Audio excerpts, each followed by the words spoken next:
사랑하는 성도 여러분, 가정의 달 5월을 맞이하여서 우리 각 가정마다 우리 하나님의 사랑과 축복이 더욱 풍성하시기를 주의 이름으로 간절히 축원합니다. 특별히 우리 자녀들이 예수님을 잘 믿어서 이 땅에서 하나님의 크신 복을 받을 뿐만 아니라 장차 저 천국에 들어가서 영원토록 우리와 함께 영생의 복을 누리도록 항상 예수의 복음을 가르치며 기도하시기를 주의 이름으로 간절히 축원합니다.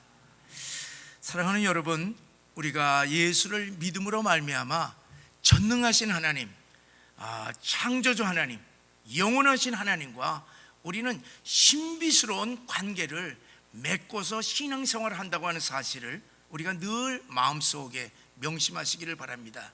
대표적인 하나님과의 우리와의 신비스러운 관계는 세 가지로 우리가 꼽을 수가 있습니다. 첫째는 우리가 예수를 믿음으로 우리 모두는 하나님과의 관계에서 하늘나라의 백성, 천국 시민이 된다는 것입니다.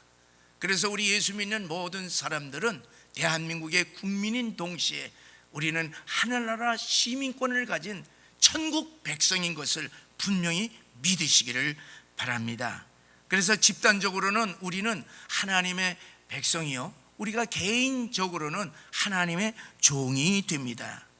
그래서 우리는 하나님의 백성으로서, 하나님의 종으로서 이 하나님의 영광을 위하여서 이 땅에서 일하게 됩니다. 하나님과의 백성의 관계, 이 종의 관계는 일의 관계, 사명의 관계입니다. 우리가 종으로서 충성을 다해 주인 되신 우리 하나님을 섬길 때 주인으로부터, 하나님으로부터 우리는 이제 칭찬도 듣고 복도 받고 면류관을 받게 됩니다. 둘째는 예수를 믿음으로 우리는 거듭나서 하나님의 자녀가 된다는 사실입니다. 우리가 하나님의 자녀로서 하나님을 우리의 아버지로 모시면은 우리는 하나님의 사랑을 받습니다. 하나님의 보호를 받습니다. 그리고 하나님으로부터 자녀의 권세를 얻게 됩니다. 우리는 장차 저 천국을 기업으로 상속받아서 천국에 들어가게 되는 것입니다. 세 번째는 우리가 예수를 믿음으로 하나님과의 남편과 아내라고 하는 부부의 관계, 신랑 신부의 관계를 맺게 되는 것입니다. 이사야 54장 5절의 말씀을 보게 되면은, 이는 너를 지으신 이가 내 남편이시라. 그의 이름은 만군의 여호와이시며 내 구속자는 이스라엘의 거룩한 이시라. 또 예레미야 3장 14절에 보면은 여호와의 말씀이니라. 배역한 자식들아 돌아오라. 나는 너희 남편임이라. 그리고 예레미야 31장 32절에서도 보면은 내가 그들의 남편이 되었어도 그들이 내 언약을 깨뜨렸음이라. 여호와의 말씀이니라. 하나님께서 선언을 하시는 것입니다. 우리를 향하여서 나는 너희의 남편이다, 너희는 나의 아내라, 그렇게 하나님께서 공포하셨던 것입니다. 이 말씀대로 우리가 하나님을 남편으로 신랑으로 우리가 모시게 되면은 서로 깊이 사랑을 나누고 교제를 하면서 하나님으로부터 신령한 행복을 얻게 되는 줄을 믿습니다. 하나님과의 관계를 이 부부의 관계로 말한다고 하는 것은 하나님과 성숙한 깊은 사랑의 관계를 뜻하고 있는 것입니다. 우리가 하나님과의 관계에서요, 이러한 하나님의 백성, 종의 관계, 하나님의 자녀의 관계, 그리고 부부의 관계라고 하는 것은 우리들의 이 신앙 성장 과정에서도 보게 되면은 뚜렷하게 구분할 수가 있습니다. 우리가 이제 처음 예수를 믿게 되면은 우리는 어린 하나님의 백성으로 하나님을 주인과 종의 관계로 만나게 됩니다. 그래서 주인으로부터 가르침과 지시를 받습니다. 필요한 모든 것을 공급받습니다. 그리고 도움 또한 받습니다. 그래서 주인으로부터 이제 이렇게 모든 것을 다 공급받는데, 하나님의 사랑과 은혜를 우리들이 받음으로 점점 양육되어서 신앙이 성장하게 되면은 하나님이 나의 아버지 되심을 우리가 깨닫게 됩니다. 그 크신 하나님의 자녀라고 하는 확신을 가지고 우리 마음 가운데는 구원의 기쁨과 감사와 위로와 평화와 자유를 누리면서 우리는 힘차게 신앙생활을 하게 되는 것입니다. 그러다가 우리의 신앙이 더욱 성숙하게 되면은 하나님이 내 삶의 전부가 되어서 우리는 하나님이 없이는 도저히 살 수 없게 됩니다. 마치 신부가 신랑을 깊이 사랑하고 교제하면서 항상 함께 살듯이, 우리가 하나님을 깊이 사랑하고 교제함으로 항상 만족하고 항상 감사하며 기쁘게 살아가는 부부의 관계를 이루게 되는 줄 믿습니다. 이러한 하나님과의 이 세 가지 신비스러운 관계는요, 성경의 역사를 통해서 보더라도 우리는 구분이 됩니다. 자, 구약을 보게 되면은 이스라엘 백성들은 하나님과의 관계에 있어서 하나님의 백성들이 되었습니다. 그래서 이스라엘 백성들은 하나님의 백성이라고 칭하고 있습니다. 그들은 하나님을 주인과 종의 관계를 맺으면서 역사를 이렇게 이끌어옵니다. 그래서 하나님을 그들이 부를 때는요, 어떻게 부르느냐? 나의 하나님이라고 그들은 부르지를 않습니다. 항상 하나님과의 관계 속에서는 나의 주인이시여, My Lord, 그렇게 부르고 있습니다. 그래서 아브라함도 하나님의 종이었고, 모세도 하나님의 종이었고, 여호수아, 다윗, 그리고 이사야, 예레미야 모두 다 하나님의 종들이었습니다. 그런데 이제 신약에 와서 보면은 예수님은 우리에게 그 하나님을 아버지로 가르쳐 주셨어요. 그래서 하늘에 계신 우리 아버지여라고 부르게 하셨던 것이, 그래서 예수님이 이 땅에 오셔서 우리는 하나님을 아버지로 부르고 아버지로 믿는 것입니다. 그래서 하나님이 이제 우리들은 하나님의 관계에 있어서 하나님의 종에서 하나님의 자녀의 신분으로 승격된 것입니다. 그런데 예수님이 부활 승천하신 후에는요, 하나님과 우리의 관계가 어떻게 변화되었습니까?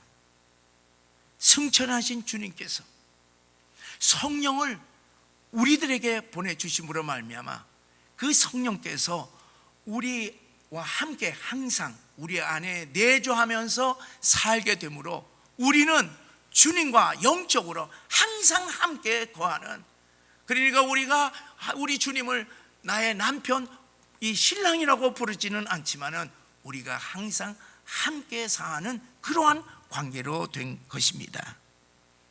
그런데 여러분, 우리 주님이 장차 천사장이나 벌소리와 함께 이 땅에 재림하실 때에 주님과 우리의 관계는 어떻게 변화될 것 같습니까?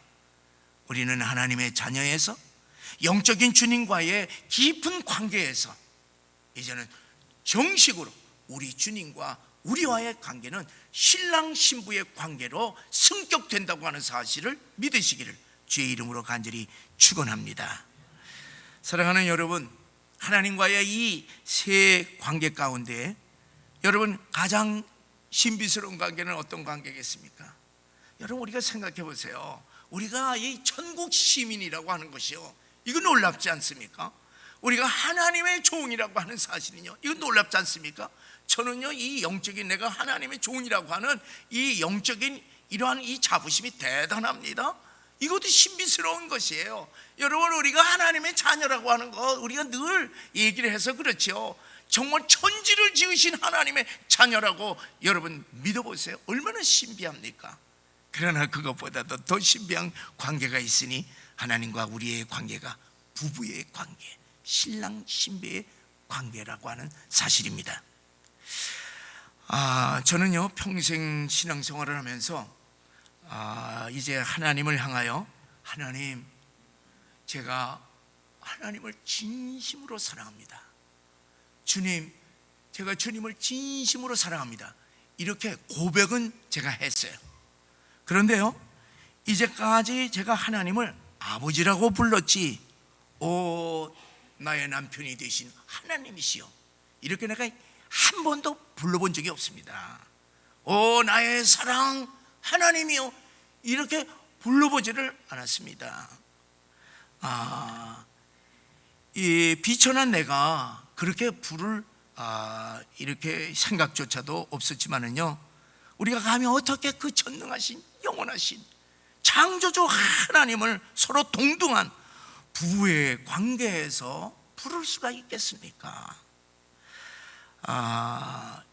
이 하나님께서는 부부의 관계로 선포를 하셨다 하더라도요, 우리들에게는 하나님이 나의 남편, 신랑이라고 하는 말이 우리의 피부에 닿지를 않습니다. 그런데 그 위대하신 창조주 하나님께서 이렇게 비천한 우리와 신랑 신부의 관계를 맺기를 원하신다고 하는 것입니다. 왜 부부의 관계입니까? 이 세상에서 모든 관계 중 부부가 가장 가까운 사랑의 관계이기 때문인 줄 믿습니다.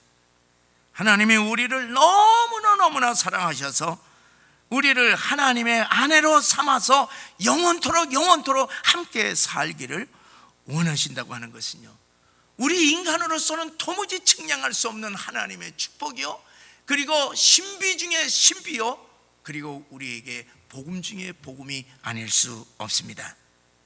사랑하는 여러분, 우리를 향하신 하나님의 그 무한하신 사랑을 우리가 어찌 측량할 수가 있겠습니까? 말로 어떻게 형용을 더할 수가 있겠습니까? 그러나 오늘 본문의 말씀에 보게 되면은요, 이 어린 양의 혼인잔치를 통해서 우리 하나님께서는 진정으로 우리를 사랑하셔서 우리를 주님의 정식 신부로 맞이하시기를 원하신다고 하는 사실을 우리들에게 생생하게 보여주고 있습니다.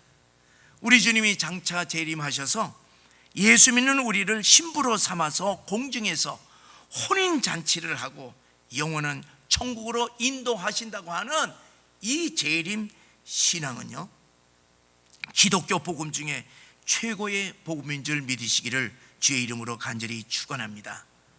사랑하는 성도 여러분, 우리가 성경을 이렇게 통독을 하게 되면 처음부터 끝까지 보게 되면은 하나님과 깊은 부부의 사랑의 관계라고 하는 것은 성경 전체를 관통하고 있는 중요한 흐름인 것을 분명히 아시기를 바랍니다. 창세기의 첫 인류 역사의 시작은요, 아담과 하와의 결혼으로부터 시작이 됩니다. 그리고 복음서에 와서 우리 주님께서 가나의 혼인잔치에서 처음으로 기적의 역사를 베풀고 있습니다. 그리고 마지막 이 인류의 역사의 대단원을 막는 요한계시록에 보게 되면은 재림의 주님과 성도와의 공중의 이 혼인잔치로 말미암아 이 인류 역사의 모든 막을 다 내리는 것을 보게 됩니다. 이와 같은 것은 바로 하나님의 나라라고 하는 것은 결혼과 같은 축제의 기쁨을 상징하고, 그리고 또한 하나님과 우리와의 사랑의 깊은 관계를 우리들에게 말해주는 것으로 여러분 우리 믿으시기를 바랍니다. 이제 오늘 이 어린 양의 혼인잔치에 우리가 영적인 의미를 깨닫기 위해서는요, 유대인들의 고대 결혼 풍습을 살펴보게 되면은 우리가 이해할 수가 있습니다. 자, 총각이 예쁜 처녀를 만나서 사랑하다가 이제 결혼을 해서 가정을 이루는 것은 동서고금을 막론하고 어느 나라나 다 비슷비슷한 것입니다. 그런데 과거 유대의 결혼 풍습에는요, 좀 색다른 면이 있습니다. 총각이 어떤 처녀를 보고 마음에 사모하다가 결혼하기로 딱 결단을 하게 되면은 그 처녀의 집을 찾아갑니다. 그래서 그 집에 처녀의 아버지에게 많은 돈으로 결혼 지참금을 다 이렇게 주면서 딸과 결혼을 하고 싶습니다. 청혼을 요청을 합니다. 이때 아버지가 그 많은 지참금을 보고 만족하게 되면은 가족들을 전부 다 모아서 간단한 잔치를 이제 베풉니다. 근데 이제 여기에서 이제 아주 중요한 것이 있습니다. 이제 신랑 될 청년이요, 이제 신부 될 처녀 앞에 이렇게 딱 놓인 이 잔을 포도주를 이제 부어서 이제 신부 앞에 딱 이렇게 놓게 되는 거예요. 그러면 그 신부가 이 남자가 자기의 이제 결혼하고 싶은 그런 마음이 있으면은 이 마음의 결단을 딱 내리게 되면은 이 청년이, 이 총각이 부어준 그 포도주 잔을 다 마시게 됩니다. 그러나 이제 마음에 들지 않게 되면은 그냥 그대로 가만히 이 부은 잔을 먹지 않고 가만히 둡니다. 그럼 그것으로 끝나는 것이에요. 자, 이제 온 가족이 쳐다보는 가운데 총각이 떨리는 마음으로 처녀의 잔을 가져다가 거기다가 포도주를 잔뜩 붓습니다. 그리고 이제 처녀 앞에다가 밀어넣습니다. 자, 기다립니다. 이때 이 처녀가 모든 식구들이 보는 앞에서 잔을 들고 마시게 되면은 그때 온 식구들이 와 하고 박수를 치고 기뻐합니다. 이것으로 결혼이 성사가 이루어지는 것입니다. 조마조마 애태우면서 기다리던 총각이 처녀가 부어진 잔을 마시게 되면요, 그때 탁 일어나서 이렇게 얘기를 합니다. 제 청혼을 받아 주시니 감사드립니다. 제가 아버지 집에 가서 우리가 살 처소를 마련하는 대로 다시 와서 당신 신부를 데려가겠습니다. 그렇게 말을 하고 막 기뻐갖고서 그 처녀 집을 나오게 됩니다. 총각이 신부를 위하여서 지참금을 지불을 했고, 그리고 이 처녀가 승낙을 했기 때문에 그때부터 이 처녀는 신랑의 법적인 이제 아내가 되기 시작하는 것입니다. 이것이 이제 유대 풍습의 약혼이고, 이 약혼 기간은 대개 1년입니다. 왜 1년이냐 하면은 1년 기간이면은 그 처녀의 순결성이 이제 증명이 되기 때문에 대개 1년 동안 이렇게 약혼 기간을 가는데, 옛날에 우리나라가 그렇지 않습니까? 그렇잖아요. 뭐 1년 했다가 6개월로 줄고 이제 없어졌습니다만은 요셉과 그의 아내 마리아도 약혼 중에 잉태를 했습니다. 그래서 그들은 법적으로 부부였던 것입니다. 자, 이제 총각이 자기 아버지 집에 돌아온 다음 그때부터 아버지 집 옆에다가 신랑 신부가 살 이제 신방을 이제 만듭니다. 동네 사람들이 지나가면서 이제 총각한테 묻는 거예요. 언제 장가가나? 언제 결혼식을 하나? 그렇게 묻게 되면은 이 아들은요, 이 총각은 뭐라고 대답하냐면, 그것은 내 소관이 아니고 우리 아버지가 결정할 것입니다. 그렇게 대답을 합니다. 한편 신부는 신랑을 맞이할 준비를 하고 기다리는데, 대개 이제 정식 결혼까지 1년 정도인데, 결혼식에서 입을 하얀 세마포 옷을 준비해서 침대 머리맡에 두는 거예요. 그 언젠가 밤에 신랑이 오게 되면은 그 세마포 옷을 입고 신랑을 맞이할 준비를 하면서 이제 기다리는 것입니다. 이제 신랑이 어느 날 밤 이제 오게 되면은 신부는 친구들과 함께 나아가서 찬송하리로다 주의 이름으로 오시는 이여, 그렇게 외치면서 신랑을 맞이합니다.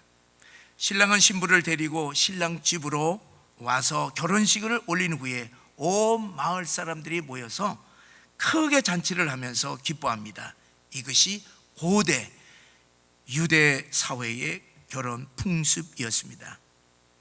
사랑하는 성도 여러분, 이 고대 유대 사회의 이 결혼 풍습은요, 여기에 깊은 영적인 의미가 있습니다.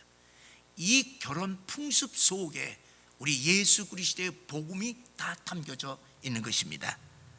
여기서 신랑은 바로 예수 그리스도를 가르치십니다.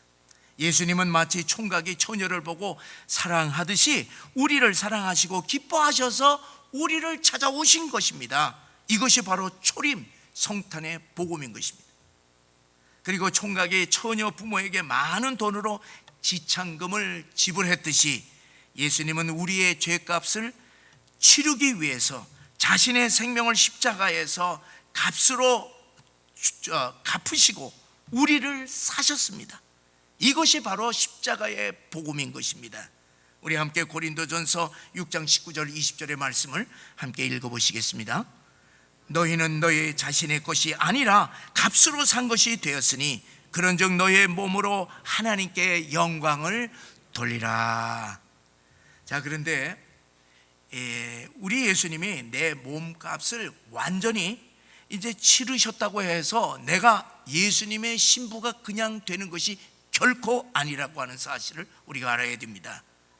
주님이 몸소 흘리신 보혈의 잔을 내가 받아서 그것을 마셔야만 비로소 주님의 신부가 되는 것입니다. 주님과 약혼의 관계가 성립이 되는 것입니다. 이 십자가의 복음을 믿으면은 우리가 하나님의 자녀가 되고 또한 주님의 신부가 되는 것이 바로 예수의 영접이요 그리고 구원의 복음인 줄 믿으시기를 바랍니다.